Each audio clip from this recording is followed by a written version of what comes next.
e divulgação das práticas da performance. Apresentação do Carlos Borges, que sou eu, com apoio técnico do SEAD e Secretaria de Cultura da UFES, apoio técnico de Magno Buscaroli, Josélia Andrade, Samara Figueiredo, abertura de Daniel Romanelli. Hoje conversamos com Giovanni Lima. Bom dia, Giovanni. Como é que você está? Tudo bem? Bom dia, Carlos. Tudo bem? Olha, muito obrigado. A presença aqui é muito significativa, ainda mais que você foi aluno aqui da UFES, né? Parece que foi ontem e já está aí agora com uma carreira sólida, indicado ao Prêmio Pipa, né? Já mestre, né? Já formado e caminhando muito bem aí, fazendo trabalhos significativos para a performance, né? Giovanni, eu queria que você falasse um pouquinho disso, iniciasse esse nosso bate-papo, fala um pouquinho dessa sua formatura, dessa sua trajetória.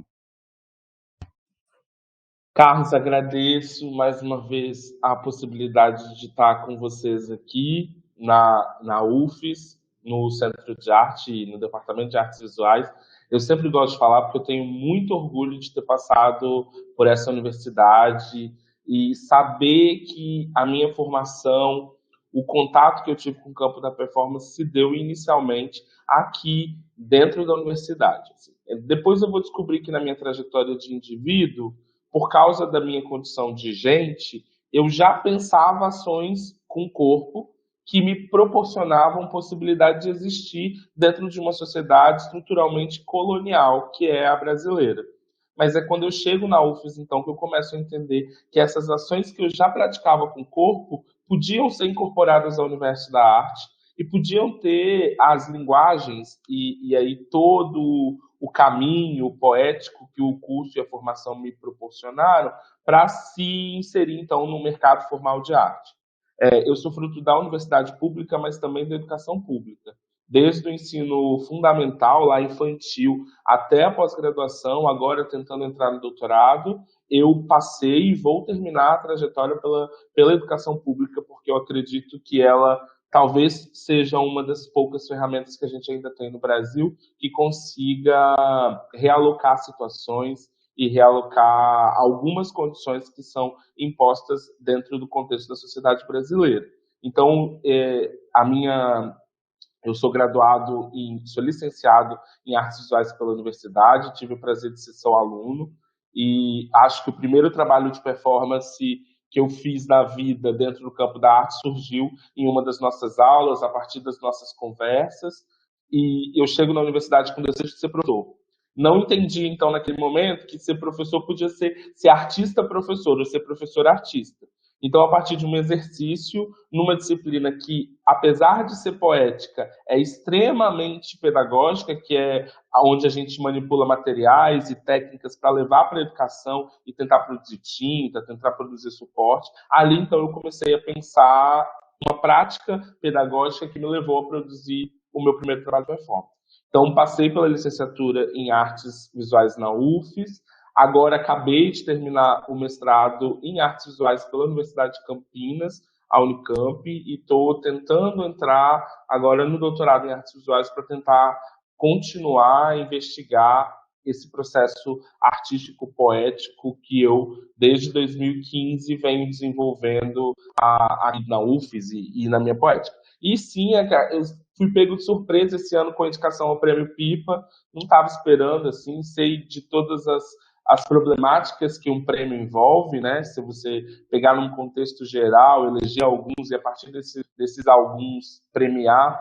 sei que é problemático, entendo que é problemático, mas também acho que para um aluno, para um artista que veio da universidade no Espírito Santo, que apesar de estar no Sudeste, não está dentro do eixo Rio-São Paulo, um artista, eu sempre me confundo com aluno, um aluno artista que faz performance ainda não é absorvida pelo sistema da arte no sentido de a gente não vende trabalho de performance, né? A gente tem alguns casos isolados e a gente acaba vivendo a partir de práticas institucionais, de exposição e de produção de trabalho para exposição. Então, é importante essa indicação porque sinaliza uma produção de performance aqui do Espírito Santo, de uma artista. Eu agora estou indo para os objetos bidimensionais, mas a minha produção maciça ali dura é em trabalhos de performance com o meu corpo, que geram documentos, que geram imagens, mas que são ações efêmeras que acontecem num espaço-tempo e diz respeito daquele espaço-tempo. Então, acho que essa indicação é importante para mim, mas também é importante para o que a gente está produzindo aqui no Espírito Santo, desde o Marcos Vinícius e Biani, passou pela Nathalie, no incentivo que a universidade traz com você, com o IFTA, com a Carla Borba, com a professora Rosana Paches, que trilharam esse caminho e agora chegar nessa indicação assim, que não é só minha, é de todo mundo. Maravilha, Giovanni. Então vamos conversar um pouco sobre. Eu fico muito contente de ter essa. Acho que como professor, né, muito contente de ver assim, as pessoas caminhando, né? Você ainda se coloca como aluno, né? Engraçado, é tão recente, né? Mas é isso, fico muito orgulhoso. Eu queria que você falasse um pouco, então, desses trabalhos, para as pessoas conhecerem como é que é o teu trabalho. A gente podia começar por esse que o Magno gentilmente mostrou aí, que é o Invólucro, não é isso, Giovanni? É isso sim, Carlos. Então, esse trabalho é muito, muito engraçado, assim. Engraçado no sentido muito positivo. Eu me lembro de como ele surgiu exatamente, assim, foi em uma das aulas de metá lá na universidade. Esse ambiente, acho que para quem passou pela universidade, em qualquer curso, mas sobretudo nós que somos os alunos das artes visuais, conhecem a Galeria de Arte e Pesquisa da universidade, que é o nosso laboratório de prática, um laboratório muito bom, com espaço, uma estrutura muito, muito interessante. Esse trabalho, ele surge muito a partir de inquietações que eu vivi nessa disciplina de metá. Sobretudo, nesse ano aí de 2015, essa foi a exposição Ocupa 2015. Foi a primeira exposição que eu participei com o primeiro trabalho de performance que eu fiz. Quem colabora comigo nesse trabalho é o Martins Machado, que é essa pessoa que está sobre a bancada de ferro. Eu comecei a fazer esse trabalho a partir de um estudo do corpo. Eu não sei se você se recorda, eu até tenho isso em casa ainda. Eu comecei a chegar nas aulas de metá com umas telas, uns trabalhos, uns exercícios, onde eu marcava o meu dedo sobre a tela. E a partir do meu dedo marcado sobre a tela, eu comecei a produzir as tintas, comecei a produzir materiais e fui indo. Esse dedo marcado sobre a tela, que era muito ingênuo ali, era muito, muito, muito inicial, me levou a pensar que suporte eu poderia utilizar para materializar o meu corpo, já que quando eu olhava para aquele dispositivo, aquele pedaço de papel com o meu dedo marcado, ele era imaturo, assim, ele era bem incipiente, ele era bem começo. Então essa inquietação, a partir da produção das tintas ali da têmpera, isso é uma têmpera que está sobre o corpo do Martins. Para quem não conhece, têmpera é aquela mistura de pigmento, cola branca e mais um monte de coisa que eu não vou lembrar de cabeça agora, mas é essa produção de têmpera.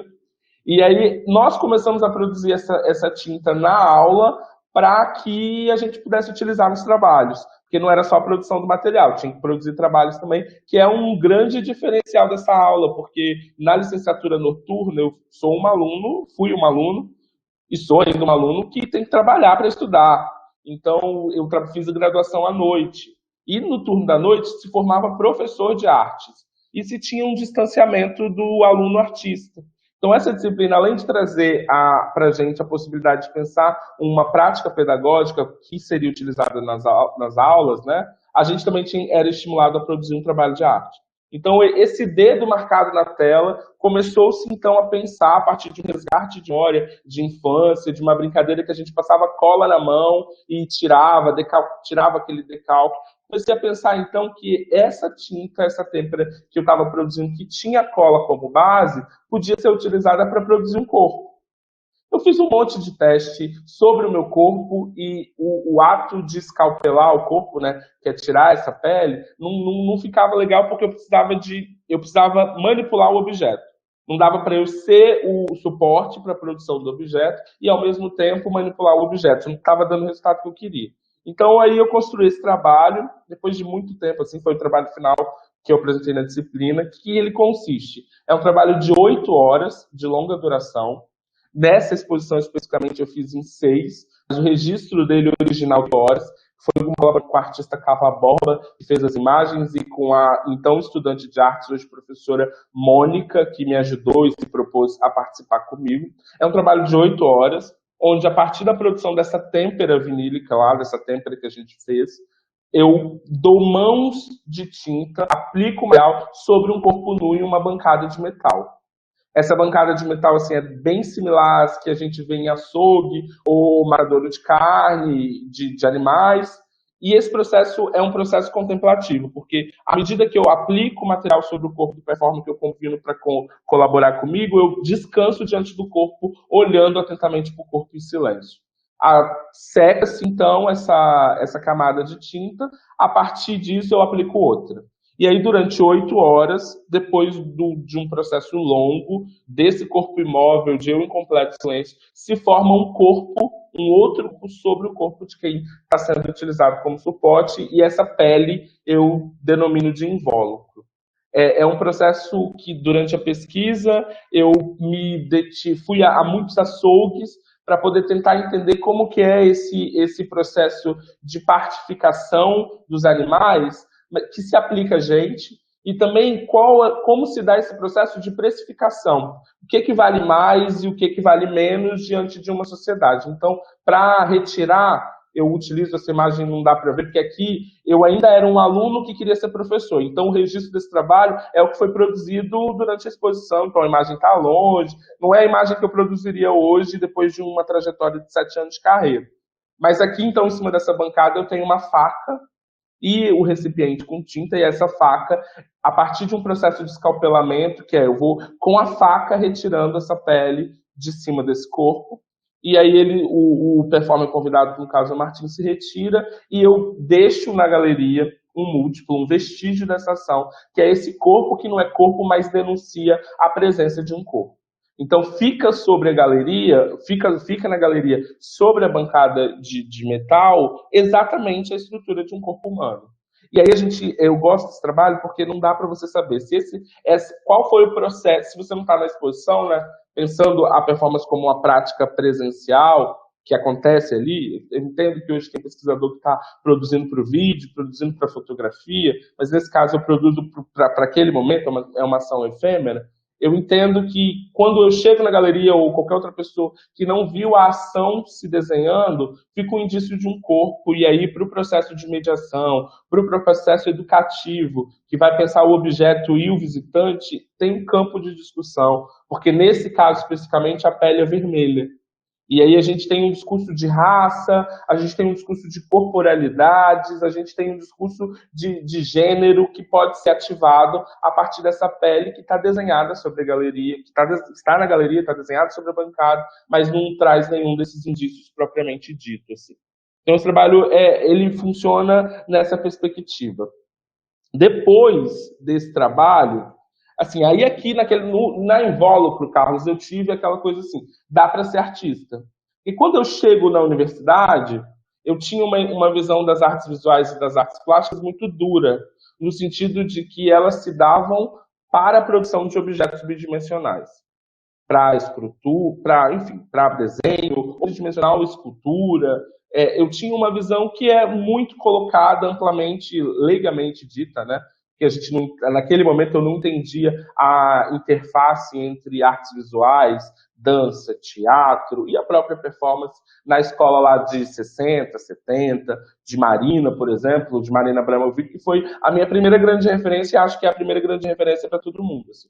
Aqui na Invólucro eu descobri que já vinham outros artistas dentro da universidade pensando processos performativos. Que aí é o Marcos Vinícius, que não só pensava processos performativos, mas fomentava processos performativos. Ele desenvolveu várias exposições, vários festivais em associação com a Rubiane Maia, que talvez hoje seja uma das grandes artistas do cenário de arte contemporânea brasileira, assim, que vive em Londres, se eu não estiver enganado.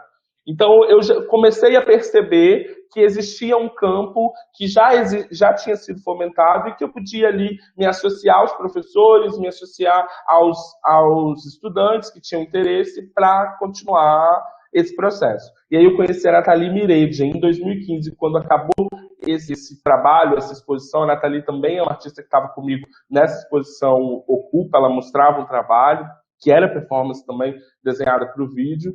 Eu produzi junto com ela e propus, nós dois, um festival de performance.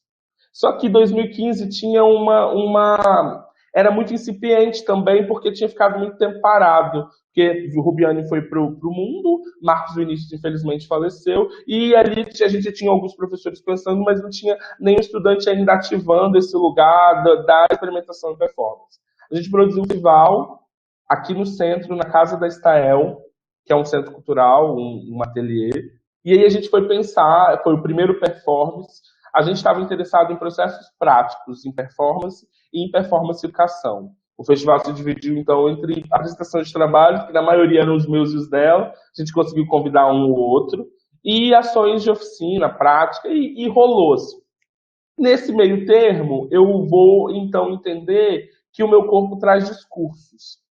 Embora eu seja um homem negro, gay, gordo, nesse momento, esses marcadores sociais não estavam bastante colocados, porque a educação brasileira, infelizmente, não problematiza algumas coisas e a gente vive processos sistemáticos sem que eles são sistemáticos. Então, as práticas de gordofobia, de homofobia e de racismo, elas estavam mascaradas dentro do meu cotidiano sem eu conseguir nomeá-las.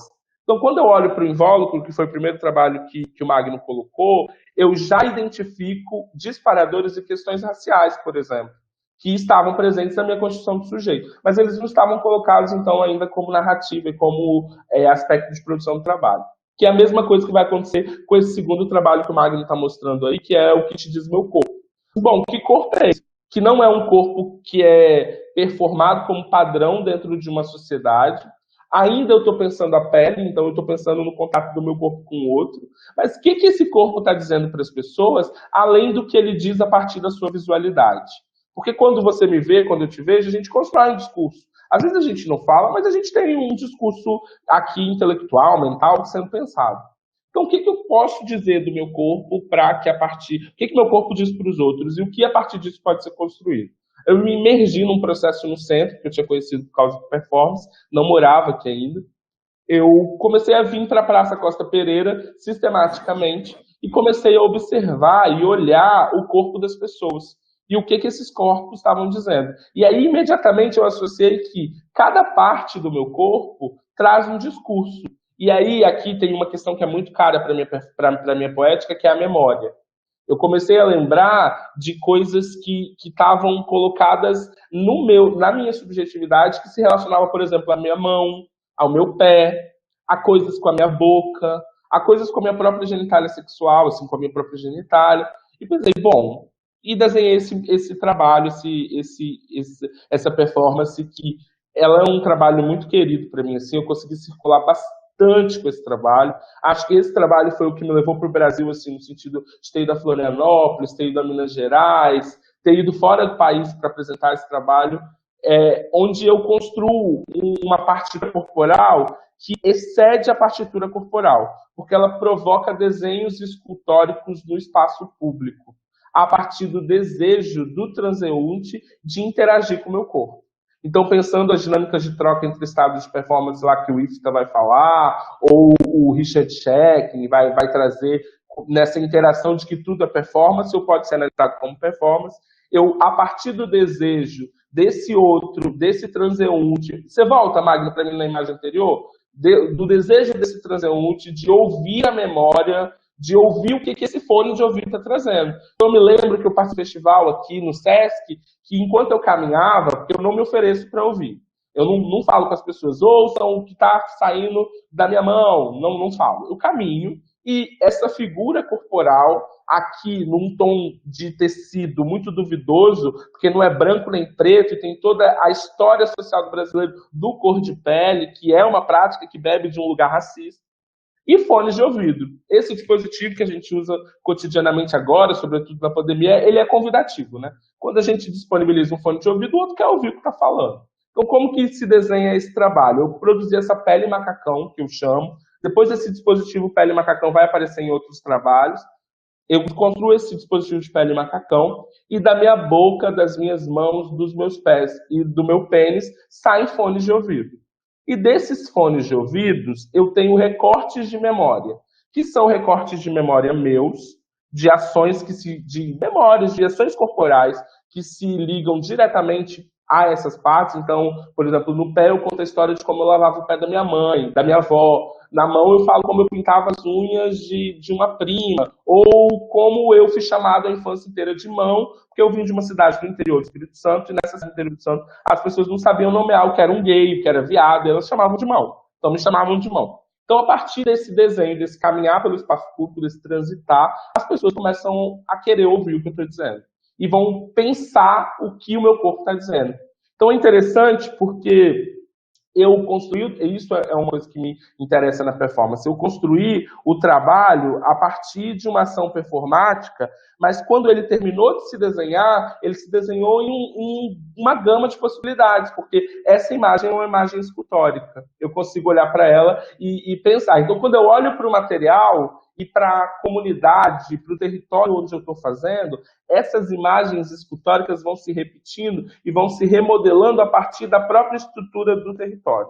Então, aqui já tem um dado de plasticidade, de produção no campo das artes visuais, mas também tem um dado do que me interessa, que é essa história social, porque as pessoas querem conversar. Então, a partir desse trabalho, a partir do que elas ouviam no fone de ouvido, elas começaram a me contar histórias. Eu, no memorial do trabalho, desenhei que não falaria.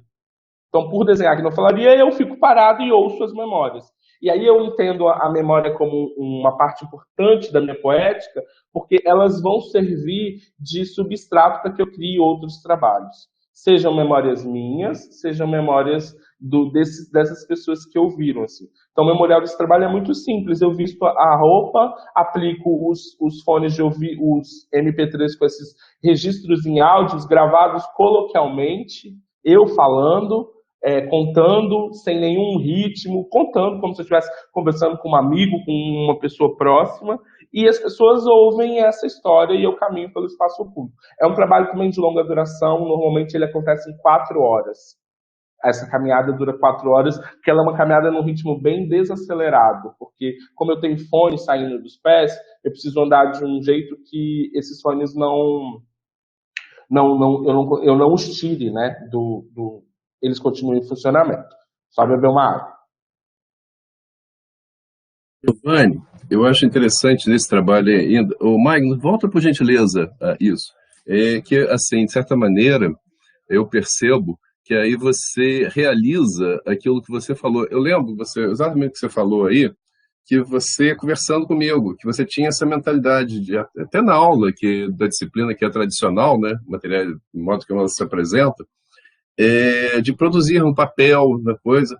E você falou que queria fazer performance. Eu falei, então vamos fazer performance, vamos levar isso aqui, adaptar isso à tua proposta. Acho que a disciplina é que tem que se adaptar para não atrapalhar a tua trajetória. E eu vejo que isso não atrapalhou no sentido de que aí você, de certa maneira, faz isso que estava, né? Essa questão da escultura.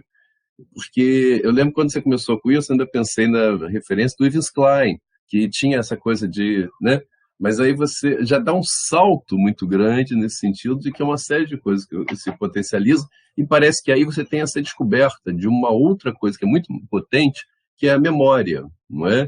Que te permite a escuta, que eu acho que acaba sendo uma base desse trabalho. Muito legal isso, Giovanni, muito bacana.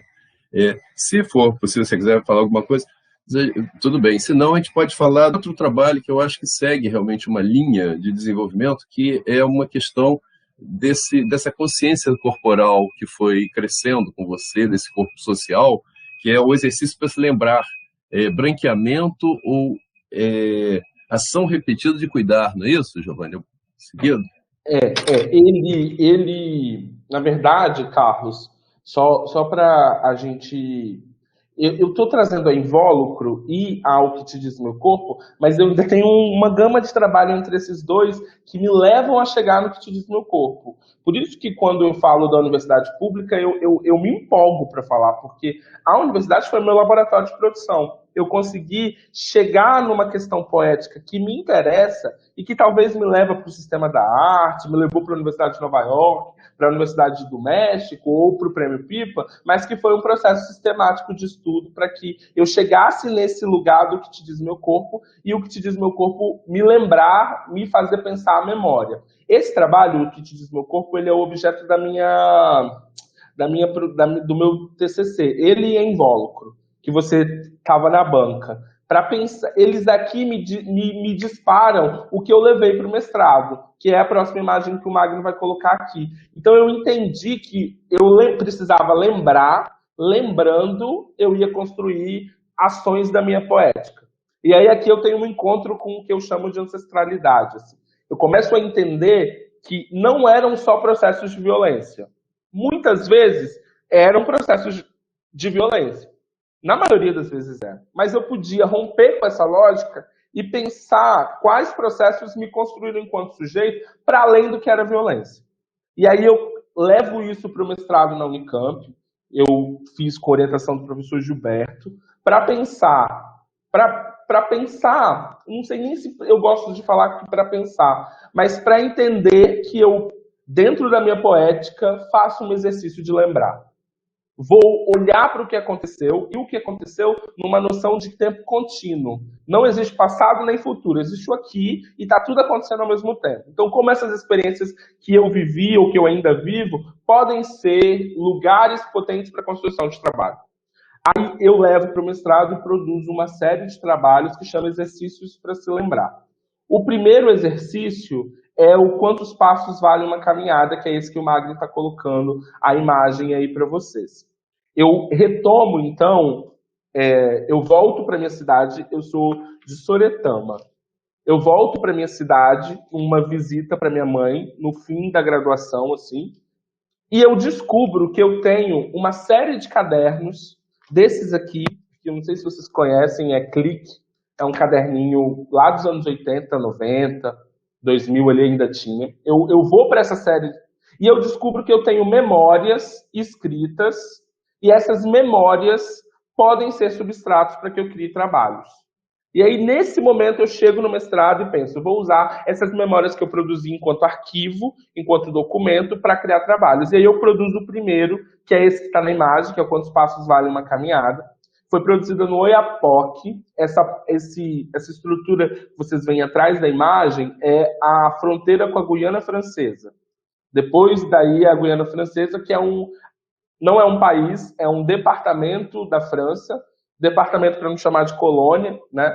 Que em 2021 talvez não dê para pegar, não pegaria bem falar que a França tem uma colônia na América Latina. Então é um departamento francês que é habitado majoritariamente por pessoas negras como eu. Quando eu chego na cidade do Oiapoque, eu vejo uma cidade muito desestruturada urbanamente falando, como é a minha cidade natal, em Soretama, que é uma cidadezinha do interior aqui do estado, com muitos templos religiosos neopentecostais. Muitos. Um a cada...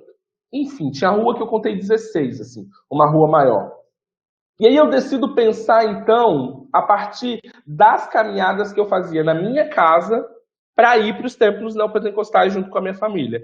Venho de uma família muito pobre e que o lazer, como muitos no Brasil, é frequentar a igreja.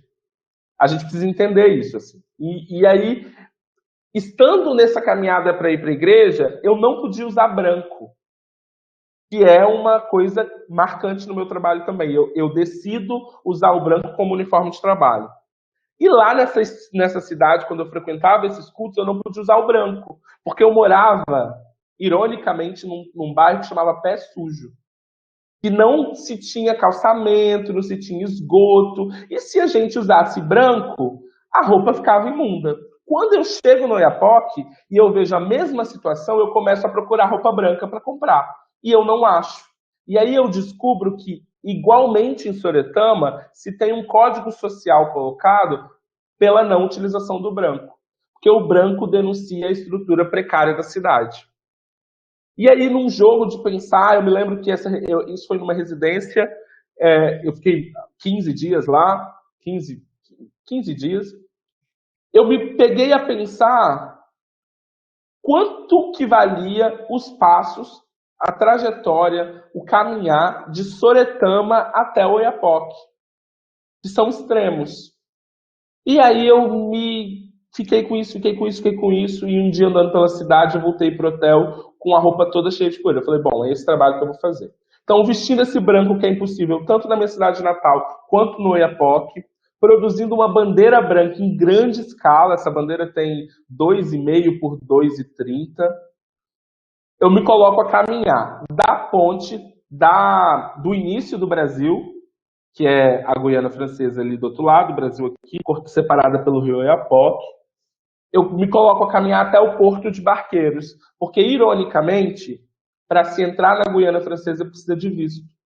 Mas para se entrar da Guiana Francesa do Brasil não precisava de visto.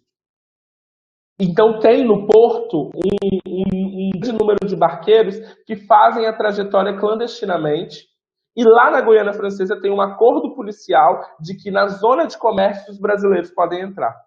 Então tem um sistema de exploração que se retroalimenta, porque à medida que a Guiana Francesa é explorada, ela permite a exploração do povo brasileiro, no sentido de permitir que eles entrem sem o visto.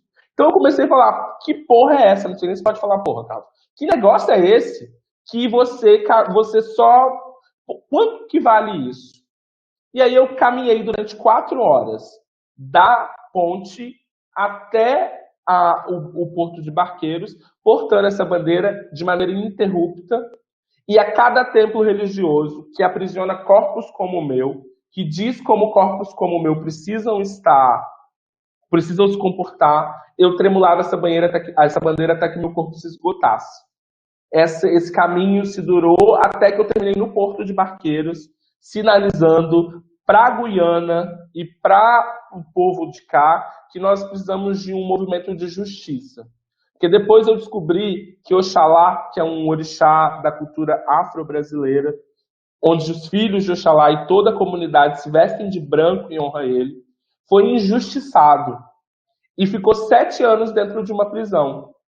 E quando ele é liberto, Xangô, que era o rei, determina que todo mundo vista branco para receber Oxalá. Então aqui eu me visto de branco para receber esse povo que é colonizado e que, à medida que pratica a colonização, precisa ser liberto, mas também estou olhando para esses iguais a mim que estão dentro da igreja e que estão presos dentro de um lugar onde a memória, que é o substrato de onde eu parto, é muito cara, porque foi o lugar que eu descobri que eu não podia ser gay, foi o lugar que eu descobri que eu não podia me relacionar com outros homens, foi o lugar que eu descobri que eu estava condicionado a um tipo de vida. Então, quando eu paro na frente dessas igrejas e balanço a bandeira até que meu corpo se esgote, eu estou dizendo que essas pessoas, como eu, precisam ser recebidas com justiça. E com a justiça de Oxalá. Com a justiça que vai honrar e que vai trazer para elas aquilo que lhes foi tirado. Eu voltei do Oiapoque com esse trabalho, assim, surtado. Porque o branco foi muito... Essa roupa branca que você me vê vestindo aí na imagem é um macacão feminino que está por baixo, porque foi a única peça... Eu sei que essa coisa de feminino e masculino é bem complexa, mas foi a única peça que eu comprei, que eu consegui comprar na cidade inteira, e ainda assim a mulher falava comigo assim, mas é um macacão feminino, não vai caber em você. Eu falei, moça, me dá. E a camisa de cima era uma camisa polo, que aqui no Espírito Santo a gente pagaria, sei lá, R$20, e no Oiapoque eu paguei 90.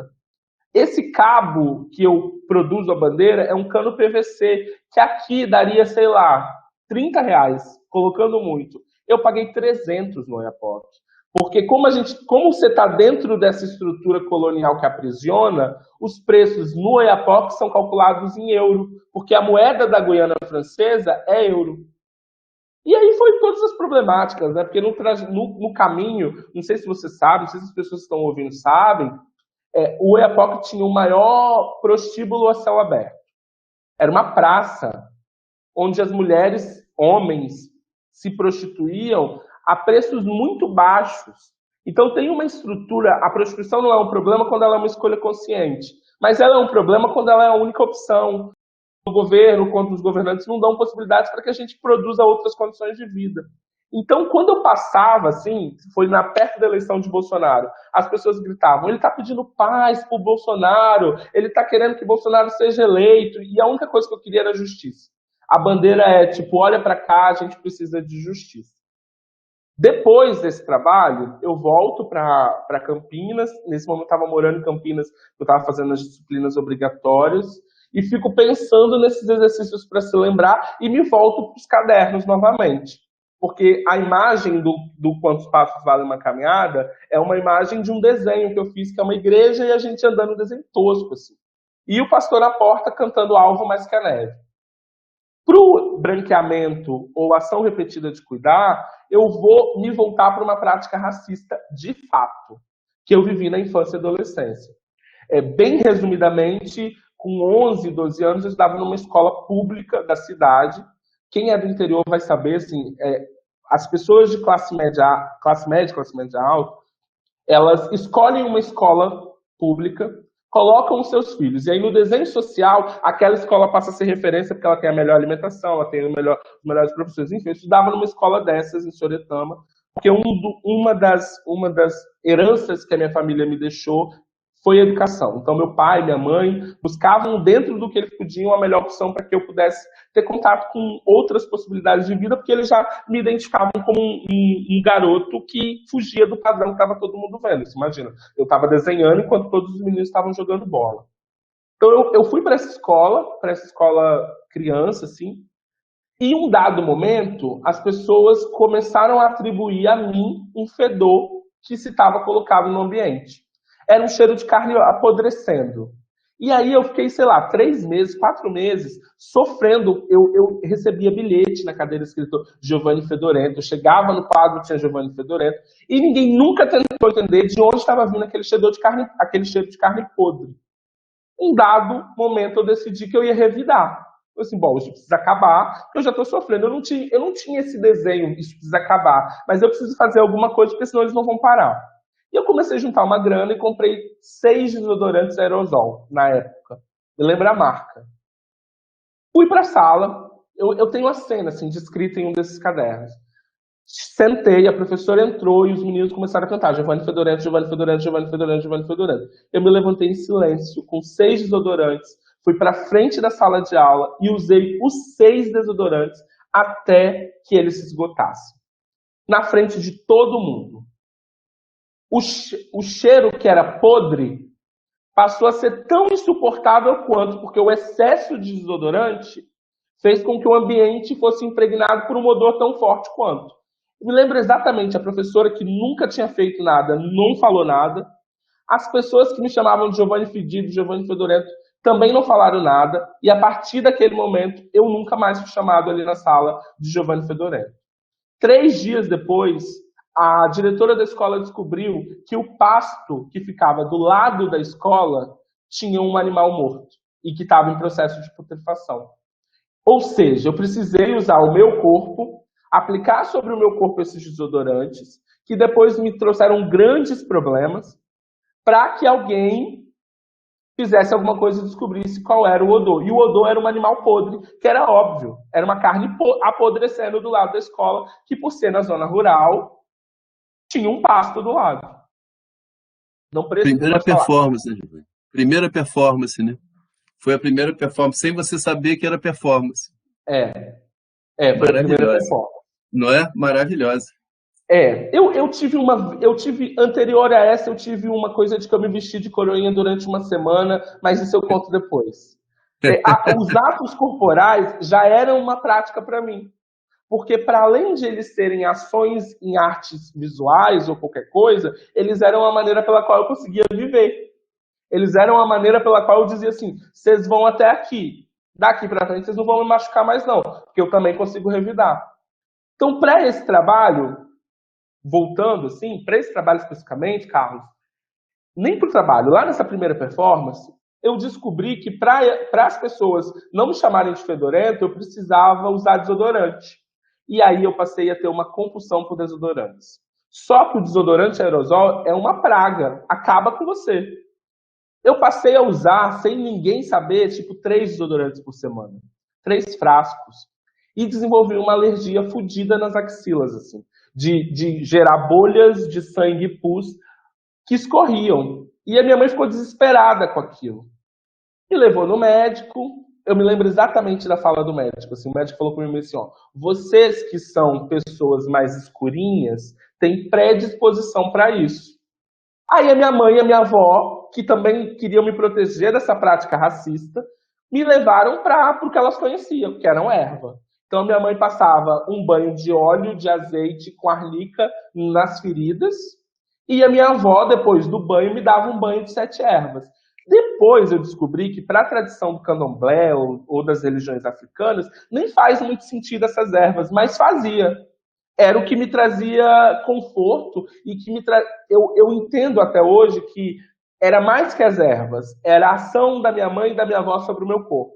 Era o cuidado delas de nunca terem perguntado o que aconteceu, mas de estar do meu lado e falar assim, a nossa mão vai te curar. Então eu retomo essa cena para essa performance. Num primeiro momento, se você puder voltar, Magno, na imagem, no primeiro momento eu me coloco diante das pessoas e novamente eu uso 6 frascos de desodorantes no corpo inteiro, do pé à cabeça. As axilas, imediatamente, eu não uso desodorante, deve ter uns 13 anos, 14, nenhum tipo. Nem vegano, nada, não posso usar nenhum. Quando eu coloco esse desodorante sobre a minha pele, instantaneamente ela incha e poca bolha. Exatamente o mesmo processo que eu vivi na infância. Então, no primeiro ato, eu faço essa utilização desses desodorantes. Depois da utilização dos desodorantes, eu produzo um banho de unguento. É azeite extra virgem, que é a próxima imagem, Magno. É um azeite extra virgem com essência de arnica produzida pela minha mãe ou comprada numa casa de candomblé. E eu aplico sobre esses ferimentos. Depois dessa aplicação dos azeites, eu produzo novamente o banho de ervas que a minha avó me produzia. E aí a imagem que você passou, Magno. Essa é uma bacia com essas ervas, onde eu macero as ervas com água quente e reproduzo exatamente o mesmo banho que a minha avó me deu, que é da cintura para baixo. Da cintura não, do pescoço para baixo. Esse trabalho é muito legal, porque ele traz umas dimensões muito interessantes. Essa vez que vocês estão vendo aí nas imagens, ela foi produzida na PEARTE, em Curitiba, por uma plateia branca, de pessoas, assim, maioria branca. Depois eu fiz ela numa galeria na Liberdade, que também é um bairro histórico para as pessoas afro-brasileiras, que foi dado à imigração japonesa. Não estou questionando a imigração japonesa, chinesa, sei lá, não estou questionando. Questiono o processo e acho que lá é um bairro de pessoas negras. Fiz lá e fiz no aniversário de 26 anos do Museu Capixaba do Negro, aqui em Vitória, em 2019. E é um trabalho muito querido porque, na plateia especificamente do Museu Capixaba do Negro, Carlos, quando eu cheguei na hora do banho, devia ter umas 40, 50 pessoas no trabalho, elas começaram a cantar enquanto eu me banhava e batucar. Então tem a dimensão da troca dos estados de performance, porque à medida que eu faço, eu aciono no outro outras camadas que às vezes eu nem sabia que existiam. E aí essa troca é interessante porque ela pode se dar na igualdade, mas se dá na diferença. Porque em Curitiba, as pessoas brancas que assistiram vieram, a gente tem que repensar, né, essa prática racista. Mas aqui no Museu Capixaba do Negro foi, eu quero te acolher, porque eu sei que isso dói. Então essa troca se dá de maneira diferente a partir do lugar onde o trabalho se coloca. Então, esses 2 trabalhos estão nessa série, que é o objeto do meu mestrado, né? Porque eu fiz em poéticas visuais. O último exercício, aqui, eu tive um grande ganho. Fala, Carlos. Não, muito legal esse trabalho, muito legal, e muito legal isso que você está falando também, dessa mudança, da recepção do trabalho, né? Isso é muito interessante, dessa interação que rola. É só um comentário. Pode seguir, Giovanni, por favor. Além disso, aqui nesse trabalho, eu tive um achado que é muito caro para mim e que acho que no doutorado agora, se rolar, eu acho até que rola, em algum lugar vai rolar. Gostaria que fosse na UFES, viu? Adoraria voltar para a universidade onde eu consegui pensar esses processos. Aqui nesse trabalho eu tive um achado muito interessante, que foi assim, não precisa ser só dor. Não precisa. Quando aquelas pessoas no Museu Capixaba do Negro começaram a cantar e me acolher, eu falei, vou estabelecer uma rede de afeto com pessoas iguais a mim.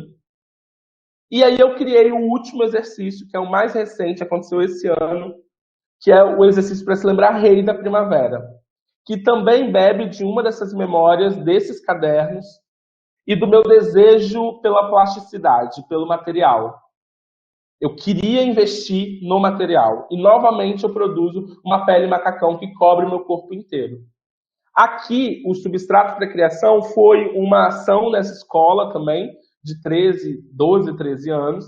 Lá, cotidianamente, a cada estação do ano se tinha baile da primavera, baile do outono, baile de verão.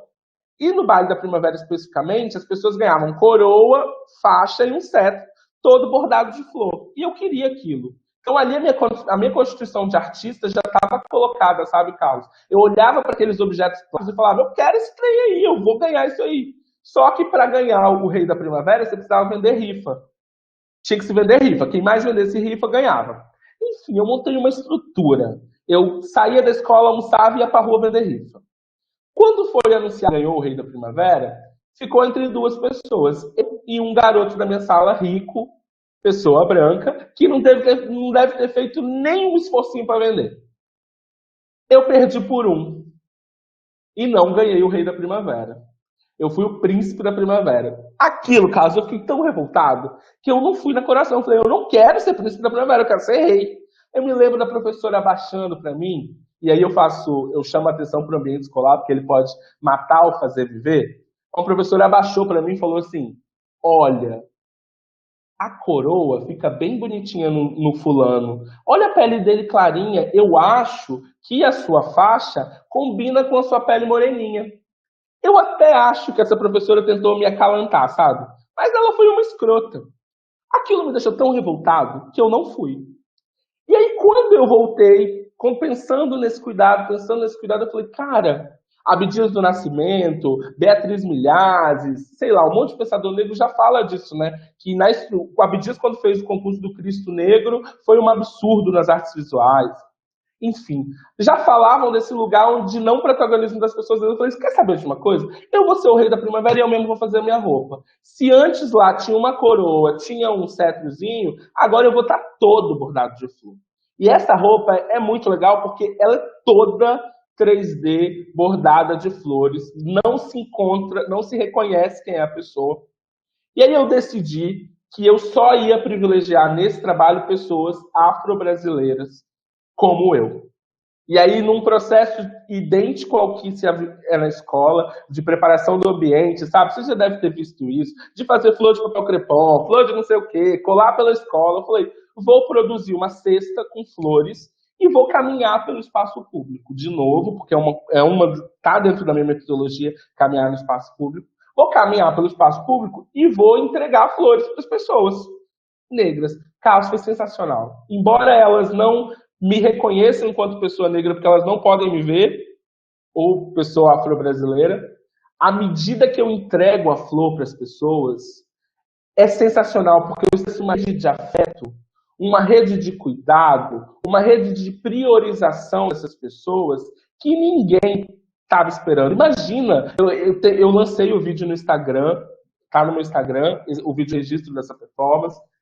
Ela foi feita com recursos da Lei Aldir Blanc, então o governo tem que incentivar a nossa produção de arte, porque a gente reflete o mundo e produz a partir do mundo. É sensacional, porque quando eu chego assim, na imagem, foi uma feira livre em Nova Palestina. Quando eu chego, as pessoas começam a gritar, olha o homem-flor, olha o homem-flor, olha o homem-flor, olha o homem-flor. Então tem um lugar do reconhecimento. À medida que eu entrego as flores, as pessoas começam, tem que pagar. Não, é para mim mesmo? Você tem certeza que é para mim? Eu me lembro de uma senhora que eu fiquei, sei lá, 30 minutos na frente dela segurando a flor até ela pegar a flor. Em contrapartida, enquanto eu estabeleço essa rede de afeto com essas pessoas, outras se revoltam por não receber a flor.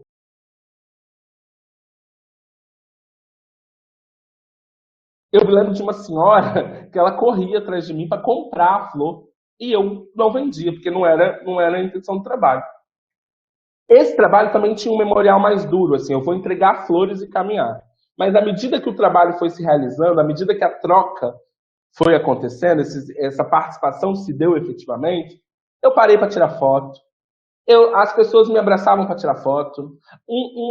Eu fui acompanhado por uma mulher que ela andou comigo da hora que eu cheguei à feira, à hora que eu fui embora, e ela passava a mão em mim, assim, segurando a flor, admirada com o trabalho que ela estava vendo, mas com a possibilidade de que aquela coisa que para ela era surreal tinha escolhido dar uma flor para ela. Então, esse trabalho estabelece essa rede de afetos, além de ter a plasticidade. Assim, essa roupa assim, é linda. Não é porque foi eu que fiz, não, mas ela, dentro do espaço público, assim, ela traz todos os olhares para ela, porque é um homem-flor andando, assim. E tem a referência do candomblé, que é o rosto está coberto por flores, como se faz no candomblé, assim. Então tem uma tentativa de cuidado, de retorno para uma prática de cuidado e de afeto, assim. Deixa eu beber água. Mano, eu não sei se cheguei a comentar, eu acho que eu comentei com você, mas há bastante tempo, sobre uma exposição que eu vi no MAC, que fazia um paralelo entre os deuses gregos e as entidades do candomblé. Já lembra que eu falei disso? Que são 12, né? E esse paralelo, esse eu acho que é um campo muito legal para você explorar e tudo.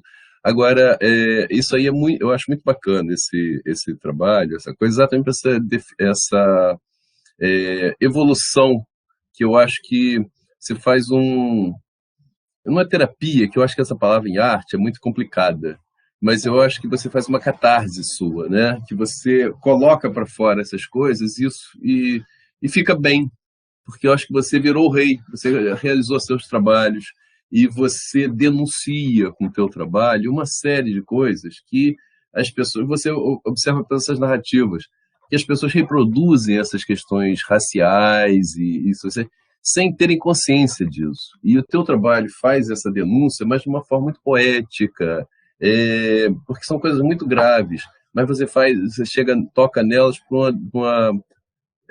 pela dimensão da afetividade. Eu acho que isso é que faz o trabalho ser muito bacana. Esse trabalho é lindo, eu acho maravilhoso, assim, uma coisa linda, um trabalho maravilhoso. Espero que você repita ele aqui em Vitória, faça por aí. Acho legal ir nas escolas com isso, sabe?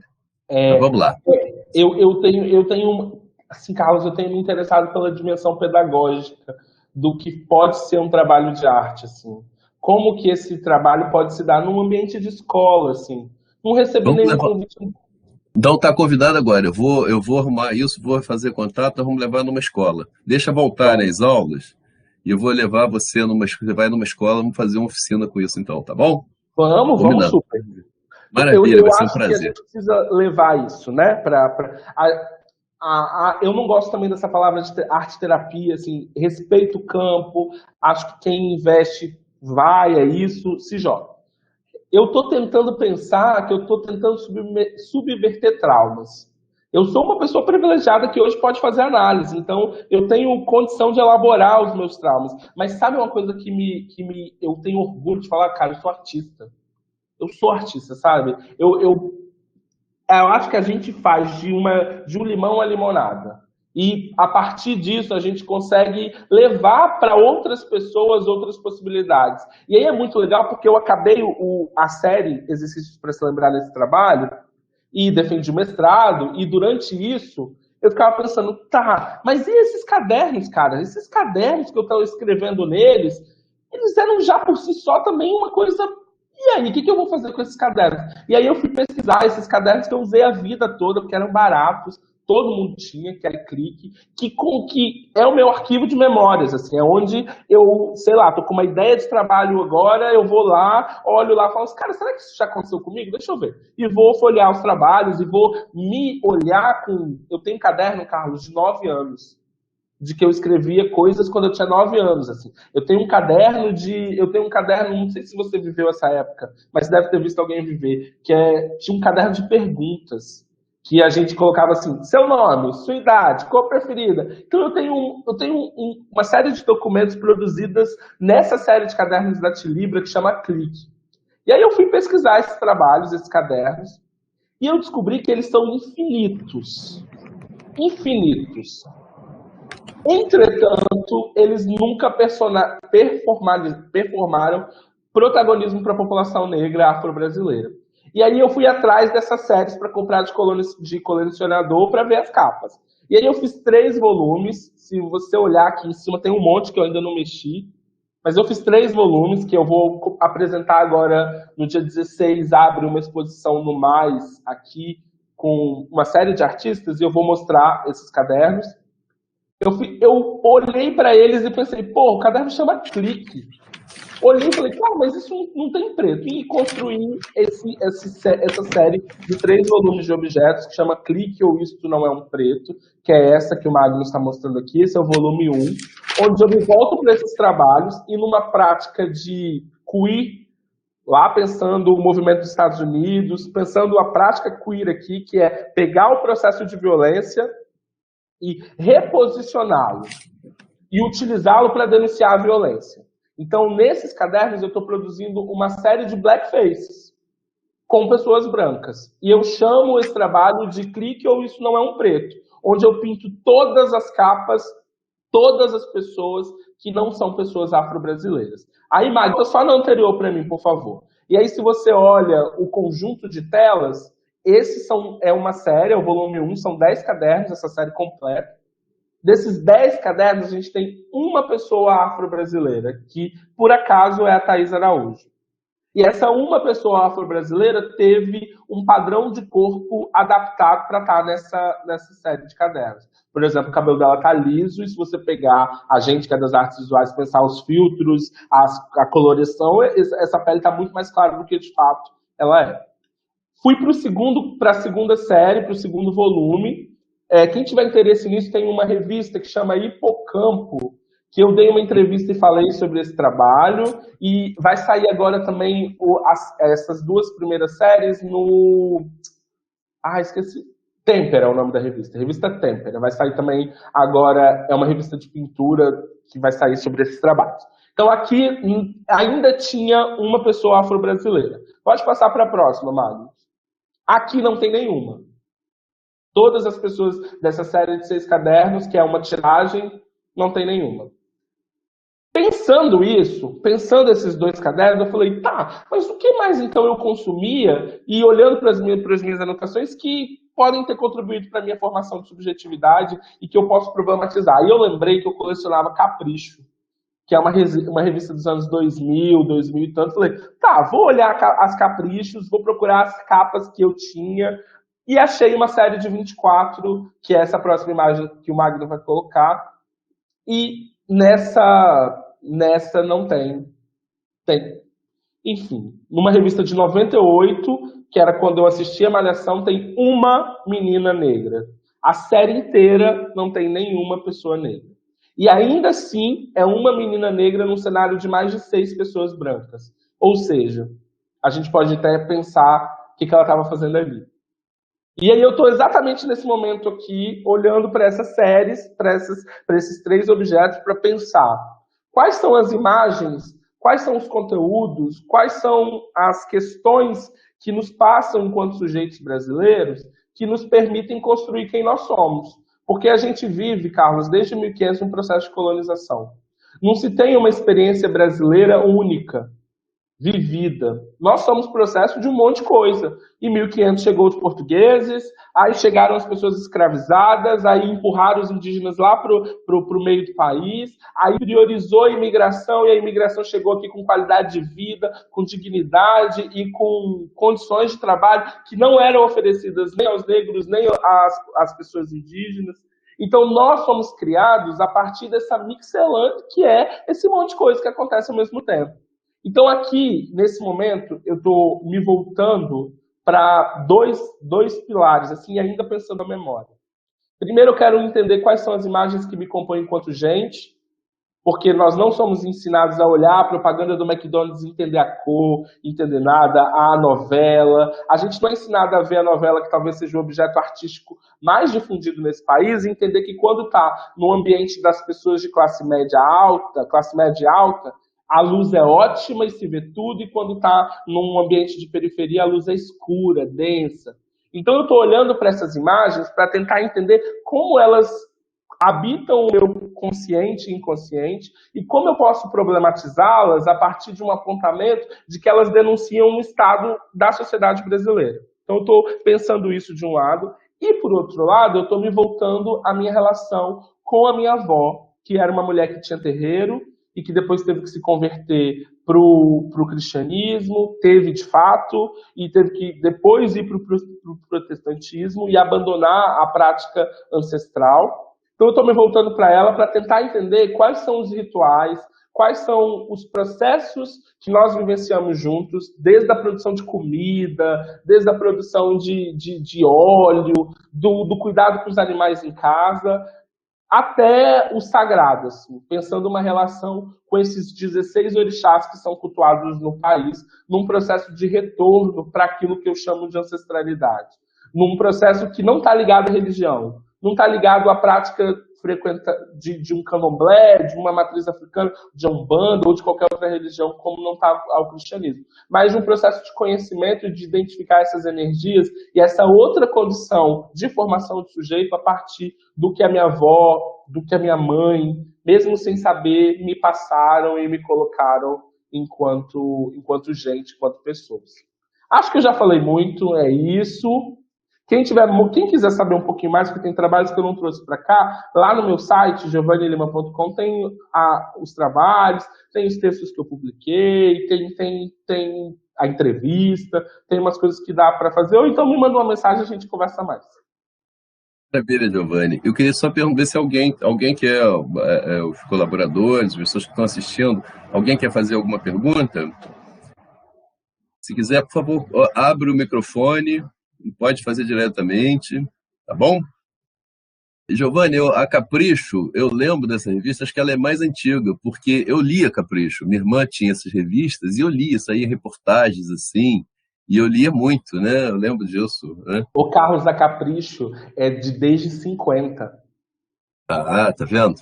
Muito Ela é, antigo. e ela é muito. Se você. O Rafael Pagatini tem um trabalho que ele pega umas revistas da família cristã no país. A Capricho é anterior a isso. E ela já trazia como a mulher, como o homem devia se comportar na sociedade brasileira para ela se aproximar da sociedade europeia e da sociedade estadunidense. Aí depois ela passou a ser uma coisa meio de fofoca. E depois ela passou a ser uma coisa de adolescente, aí todo mundo colecionou essa revista. Como é que vai tendo uma transformação da imagem, exatamente essa questão da imagética que você está tentando identificar, né? Isso é interessante, porque, por exemplo, na Mônica, a revistinha da Mônica, do Maurício de Souza, tem a Tina, que é uma adolescente, e a roupa dela vai mudando de acordo com o período, né? Vai mudando o personagem, a própria Mônica, os personagens de quadrinhos vão mudando. E essas revistas vão também, mas eu acho que, assim, esse é um outro estudo. O teu realmente é dessa questão de identificar criticamente, né, que você faz de uma forma muito visceral, né, ao mesmo tempo delicada, até, dado a relação, ao que você mostrou aqui, falou, né, essa relação visceral que você tem dessas questões, né, mas o modo como você revela elas é realmente uma catarse, né? Você traz uma outra coisa, não com vamos dizer assim, de uma vingança, pelo contrário, você vai além. Essa do Rei da Primavera, por exemplo, acho que é muito isso, né? Fica você Rei da Primavera ali, você Rei da Primavera aqui no mundo, você Rei da Primavera no mundo, que é muito mais legal, né, Giovanni? Muito bacana. Muito legal, Giovanni. Então, alguém tem alguma pergunta, alguma coisa? Alguém se arrisca, gente? Por favor, fique à vontade, tá? Bom, Giovanni, vamos parar por aqui, então. Vou deixar... Giovanni, então o Guilherme quer fazer. Guilherme, abre o microfone e faz, por favor. Tem um colaborador aqui que quer. Vamos lá. Oi, tá me ouvindo? Estou ouvindo, Guilherme, pode falar. Ah, maravilha. Primeiro, despertado. O Pro falou ao mesmo tempo que é muito bonito, é muito visceral, né? Muito potente o seu trabalho, algo realmente inspirador. E a minha pergunta, ela está um pouco relacionada eu sou aluno ingressante em artes plásticas, né? Então eu não tenho assim ainda um repertório muito grande e tal, mas uma coisa que a gente começou a discutir muito no início do curso foi a questão da poética, né? A poética do artista, o desenvolvimento dessa poética, o amadurecimento dessa poética. E a gente vê que você tem uma capacidade quase alquímica, né, de você transformar as suas experiências em arte, às vezes até experiências dolorosas em beleza e tal. E eu queria saber como é que é esse seu radar para a transformação das suas vivências e performance, e como que você vai planejando, se existe algum tipo de planejamento, se você fica com isso em mente no dia a dia, germinando essas novas performances e tal. Como é que você vive esse relacionamento, não só com as suas performances passadas, mas com o germinar de novas performances? Como é que você borbulha isso, vive isso e transforma isso, né? Guilherme, agradeço aí suas ponderações. Cara, é muito difícil ser ingressante, né? Porque é muito difícil, mas também é muito gostoso. Porque é um momento que você fica ali assim, meu Deus, olha o que está todo mundo fazendo, o que eu vou fazer da minha vida? A poética é uma coisa que ela não vai acontecer de cara. Não aconteceu para mim, pelo menos, assim. Eu podia mostrar para vocês os meus dedinhos marcados no papel. Era muito ruim. Era muito ruim. Mas era um indício do que de fato eu ia fazer da vida. O meu dedo no papel ali já era a minha pele como esse objeto que vai se destacar durante os meus trabalhos. E aí eu estou pensando nela enquanto físico, mas também estou pensando, metaforicamente falando, enquanto sujeito afro-brasileiro. Então, eu acredito que os exercícios que a universidade dá, os trabalhos em sala de aula, os trabalhos de disciplina mesmo, elas são uma grande ferramenta para a gente entender quais são as nossas poéticas. Sobretudo porque a gente tem uns professores bons, outros nem tantos, mas professores bons, que vão direcionando o caminho ali, vão falando, isso é interessante, veste mais nisso, veste naquilo, até que você pare e olhe assim, essa é a minha poética, eu vou investir nisso aqui e vou tentar elaborar isso. Funcionou para mim olhar os elementos que se repetiam. E os elementos que se repetiam era o meu corpo. E olhando para o meu corpo, ora era o dedo, ora era a cola da mão, ora era um trabalho onde, em gravura, que eu acho que vocês vão passar em algum momento, eu sentei com o professor e falei assim, olha, eu não sei fazer esse trem aí não, porque eu entendo que gravura é marca, e eu posso falar de todas que tem no meu corpo. Então, sua gravura é um processo de performance. E aí as coisas foram se desenhando ao ponto de que todas as minhas disciplinas, da educação às poéticas, falavam de corpo de performance. Em um momento eu parei e falei assim, eu já era chamado, tem um núcleo de artes visuais aí na UFES, o NAVES, eu já era chamado para falar de processo de educação e performance. As pessoas já começaram a me dizer que eu falava de performance em todo lugar. E aí eu comecei a pensar assim, eu parei, eu ia mandar um texto para um artigo, eu falava assim, como eu vou enfiar performance nisso aqui? Como eu vou enfiar a performance aqui? Então a performance era em macro trabalho, mas o exercício de descobrir como ela ia se dar foi eu olhando para o que eu estava fazendo. E acho que vai rolar com você também. Quando você fala para mim de maturar o trabalho, eu acredito numa noção de tempo um pouco diferente. Eu acho que tudo está aqui, nessa mesma linha. Às vezes a gente olha muito para o que foi e espera muito o que vai ser. Eu olho para o que está acontecendo aqui agora. O que está acontecendo aqui agora aconteceu em 2005, em 98 e aconteceu hoje em 2021. Agora, especificamente, eu estou produzindo uma série de trabalhos para uma residência.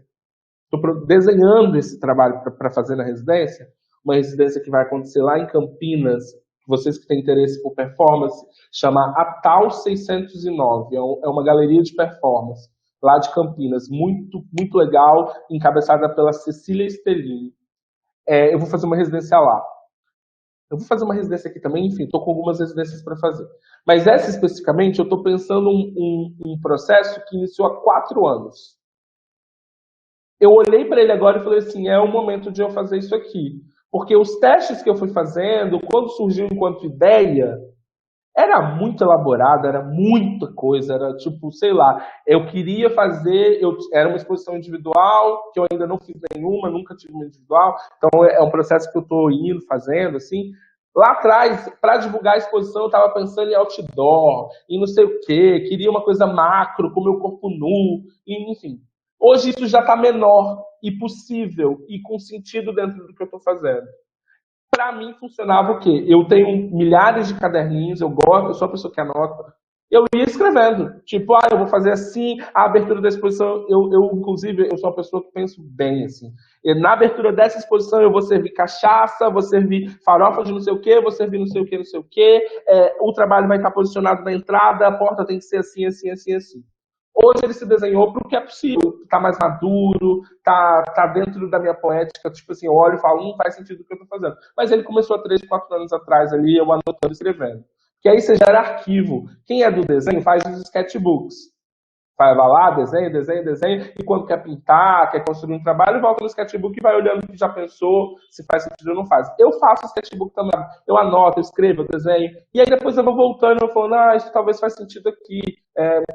Às vezes eu vou para uma residência ou para uma exposição que vai pensar, sei lá, barro. O que eu na minha poética? Porque eu estou pensando em corpo.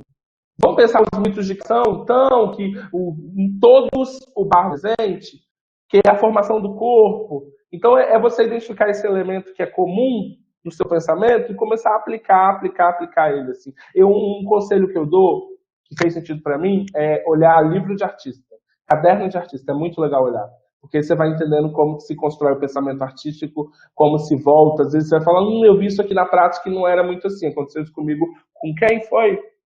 Leonilson, eu olhei uns desenhos dele e fui ver o trabalho. Falei, é diferente, mas está tão bom quanto. São duas coisas diferentes. Então, acho que olhar livro de artista, olhar caderno de artista pode ajudar bastante. Maravilha. Obrigado. Obrigado, Guilherme. Mas alguém quer perguntar alguma coisa? Guilherme, obrigado pela participação.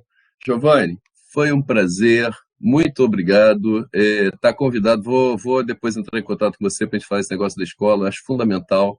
Eu reconheci o local. Acho essa foto que você mandou bem significativa, com esse Fusca desmontado. Isso é bem característico, assim, sabe? Você entrar levando flor para isso. Eu acho que isso vai revelando essa dimensão social dos trabalhos, que é muito, oculta, que eu acho que é muito bacana, muito importante esse trabalho. Parabéns aí pelo trabalho, sabe?